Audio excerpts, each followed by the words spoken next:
como saber se um texto foi feito por inteligência artificial? É isso que vamos ver aqui, tá? Eu vou pretender fazer um vídeo curto só para te apresentar o texto que eu fiz, tá aqui no meu Substack, aqui no link da descrição, onde eu explico como que se vê um texto feito por inteligência artificial. É interessante que, depois de eu publicar esse texto, uma amiga, uma colega copywriter, me mandou também um estudo do Wikipedia, que é vamos dizer assim, um conjunto, um compilado de observações empíricas, desculpe o pleonasmo, mas seria uma análise a partir das observações de como identificar um texto feito por inteligência artificial, muito mais completo, só que está em inglês. Então, aqui no link da descrição, eu vou deixar os 6 capítulos do meu ensaio, A Genialidade por Trás de um Texto Vagabundo, onde eu vou dissecar um texto feito por inteligência artificial e também vou deixar esse artigo da Wikipedia sobre justamente esses cacoetes que o ChatGPT, o Claude, o Gemini deixa nos textos. Neste vídeo aqui, eu vou comentar apenas 2 pontos. E esses 2 pontos eu considero que são bem importantes para você identificar um texto feito por inteligência artificial. O restante desses pontos estão no meu ensaio, então convido você a dar uma olhada ali de novo, que está mais completo. 2 coisas que eu considero que é importante você perceber num texto feito com inteligência artificial é o excesso da separação por tópicos. Quando você vê um texto que ele sempre está organizando as ideias por tópicos e subtópicos, isso é um grande sinal de inteligência artificial, porque eles querem, ou o trabalho desse modelo, né, de inteligência generativa é prever qual que seria a próxima palavra que seria mais coerente para o comando que você está pedindo. Então, eles não necessariamente vão fazer as coisas do jeito certo. Eles querem trazer algo que se veja mais coerente. Dito isso, para eles poderem organizar por coerência, assim, um texto, eles vão pegar e falar, eles, que seriam os modelos de linguagem, tá? De inteligência artificial, vão pegar e organizar por tópicos, subtópicos, e vão fazer com que as ideias sejam curtas, sejam sempre frases curtas, né? E muitas pessoas dizem que essa é a melhor forma de aumentar a retenção em um leitor, ou, por exemplo, você estiver fazendo um texto publicitário, você necessariamente tem que facilitar a leitura, muitas vezes quebrando um parágrafo que, em um livro, seria um texto corrido, esse parágrafo deveria estar quebrado para uma página de vendas, por exemplo. Então, você vai ver parágrafos de uma linha, de poucas palavras e coisas assim. A inteligência artificial, ela também faz isso.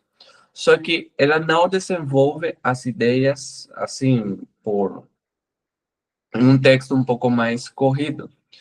Nos novos modelos, que seria a ChatGPT 5 ou o novo modelo da 2.5, né, da Gemini, que seria do Google, parece que eles querem corrigir isso. Eles querem trazer mais texto corrido. E, por sinal, se você me vê que estou olhando aqui na tela, é porque estou com o ensaio aberto, para não perder o fio, a linha de raciocínio, tá? Como falei, eu vou mencionar só 2 pontos. Um desses pontos eu falo ali sobre essa divisão por tópicos. Então, se você sentir que um texto seu está muito artificial ou você está inseguro, será que tem cara de inteligência artificial? Você precisa ver se você está granulando demais esse texto. Se você está desmembrando ele em tópicos demais. Tem coisas que não precisam ser em vários tópicos. E tem várias análises ali, por ali na internet, onde você vê sempre bullet points e você vê sempre os tópicos, um em cima do outro, que não é necessariamente errado, tá? Todo texto eu considero que precisa ter organização, precisa ter uma linha de raciocínio. É a mesma coisa de falar, que se você usa travessão, então seria errado. Se você usa uma linguagem correta, um português formal, então isso dali é errado. Não estou falando disso. Usar tópicos é necessário, está bem? O que eu estou falando é do excesso disso. Então, se você faz um texto de, por exemplo, 2 páginas, por que? Ali vem uma pergunta. Por que que esse texto de 2 páginas teria 18 tópicos? Entende? Não um tópico ou uma frase, um tópico ou uma frase, a menos que seja um esboço de uma palestra. Se o texto for para ser apresentado em uma palestra, em um vídeo, um roteiro por bullet points, então faz sentido que ele seja assim, mas não seria um texto público, porque o resultado final seria o que as pessoas estariam ouvindo na dissertação. Agora, se você faz um texto que ele é para que seja consumido finalmente, ou seja, significa que você faz um texto para que as pessoas leiam, assim como você produziu, ele deveria ter ideias corridas, deveria desenvolver um argumento, deveria apresentar uma tese, mostrar uma antítese, deveria mostrar contrapontos dentro dele de forma corrida. Porque é muito diferente, e também é só outro detalhe. Eu vejo muitos copywriters cometer esse erro. Eu vejo que as pessoas não estão percebendo que o formato em que você apresenta esse ou aquele texto afeta na forma como ele vai ser recebido. Então, de novo, um texto que ele está separado, granulado, destrinchado em tópicos demais, e se você olhar dentro do meu ensaio, você vai perceber, porque ele mesmo está dividido em tópicos, você vai perceber, cara, eu acho que isso daqui tá meio que exagerado, né? Assim, por que tantos títulos, subtítulos, subtítulos? Não precisa de tanto isso. A gente não quer ler títulos, a gente quer ler as ideias, quer ler esses parágrafos. Porque parece que é uma coisa, assim, uma forma muito preguiçosa, em outras palavras, de você desenvolver um argumento. E a inteligência artificial faz isso de uma forma preguiçosa, porque o interesse, de novo, não é trazer uma ideia completa, corrida. O interesse é trazer a mensagem mais coerente para aquele momento. Ponto. É isso, tá? Então, esse seria o primeiro assunto. Ironicamente, o primeiro tópico deste vídeo. O segundo, para você prestar atenção, seria o que eu chamo de adjetivos bajuladores. O que, o que seria isso? Adjetivos bajuladores.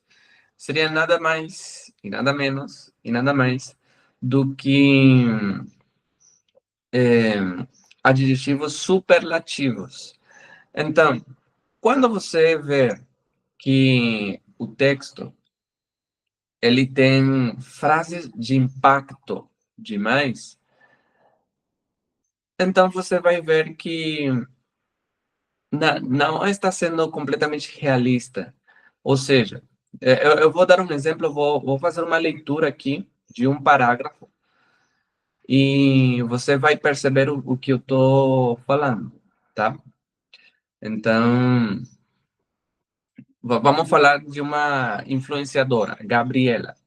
No ensaio eu falo o nome real, então se você quer saber de quem eu estou falando ou qual que é o propósito do texto que eu estou criticando, seria aqui no ensaio, no Substack, mas aqui eu vou falar um nome Hipotético. Gabriela. Gabriela não é apenas mais uma criadora de conteúdo na internet brasileira. Ela representa um caso de estudo fascinante sobre como construir e manter relevância digital ao longo de uma década, adaptando-se às mudanças do mercado sem perder a essência que a tornou uma referência. Vamos analisar cada frase aqui. Gabriela não é apenas mais uma criadora de conteúdo na internet brasileira. Essa frase, já você vê que quer exaltar a imagem da Gabriela. E esse estilo é um estilo superlativo que é muito frequente você encontrar em livros de marketing ou livros de gurus, onde falam muito da pessoa e não dos fatos, não das ações dela. Veja a seguinte frase. Ela representa um caso de estudo fascinante sobre como construir e manter relevância digital ao longo de uma década. Ela representa um caso de estudo fascinante. O que é fascinante? Realmente é fascinante? No máximo, pode ser interessante. Ou falar, é um importante caso de estudo. Mas não sei se você já percebeu que a inteligência artificial muitas vezes fala que as coisas são fascinantes, grandiosas, são espetaculares, são profundas, de impacto, transformadoras, influentes. Esse tipo de linguagem, adjetivo, superlativo, você vê que é excesso do uso dentro da inteligência artificial. Quando você a deixa na mão. Claro, talvez você conseguiria dizer, bom, Christian, eu acho que com um prompt eu consigo mudar. E em parte você tem razão. Quando você tem um manual de marca, um manual de tom de voz, de como usar essa voz, etc., você consegue, sim, ajustar isso. Só que a inteligência artificial tem tokens. Pensa assim como créditos. E esses créditos, eles são renovados a cada dia. E esses créditos vão se gastando com o uso da inteligência artificial. Não sei se acontece com você, mas se você usa ChatGPT gratuito, você tem um limite de quanto você pode usar ele no modelo mais avançado.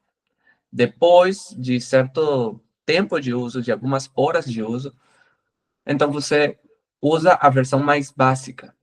E chega uma hora onde você, mesmo usando a versão mais básica, você precisa aguardar algumas horas para recarregar, por assim dizer, esse crédito ou tokens para conseguir continuar usando a ferramenta.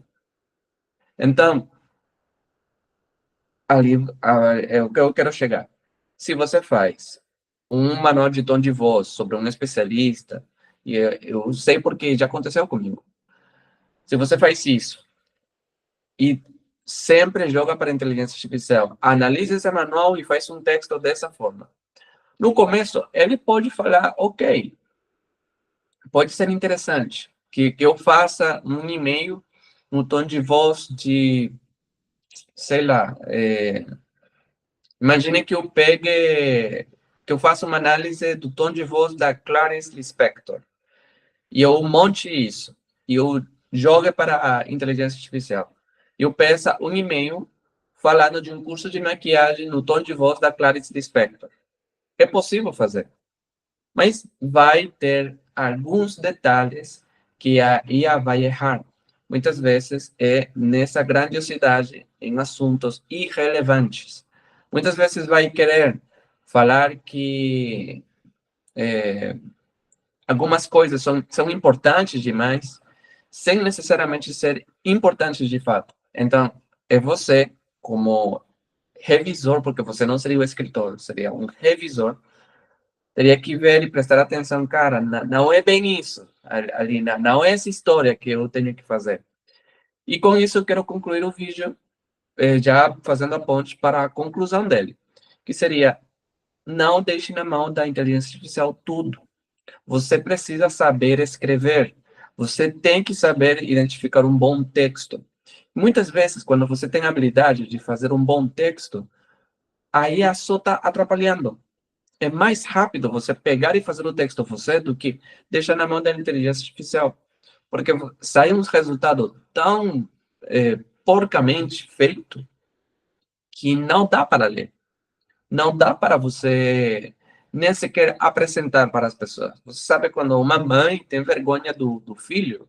É isso que você deveria sentir. Se você faz um texto feito inteiramente por inteligência artificial e nem se dá a tarefa de revisar o texto, de ver as ideias. Se tem esse excesso de tópicos, se tem esse excesso de adjetivos superlativos. E eu falo de mais coisas, assim, são 6 capítulos que eu tenho dentro aqui do ensaio, eu sugiro você dar uma olhada e, bom, a gente se vê na próxima.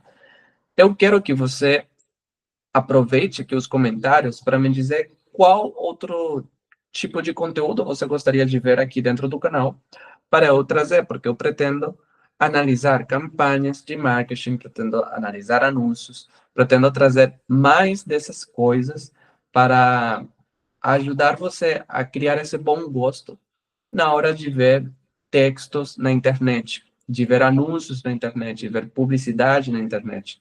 Uma das primeiras coisas é você saber identificar um texto por inteligência artificial. Não se deixe enganar pelo golpe, tá bom?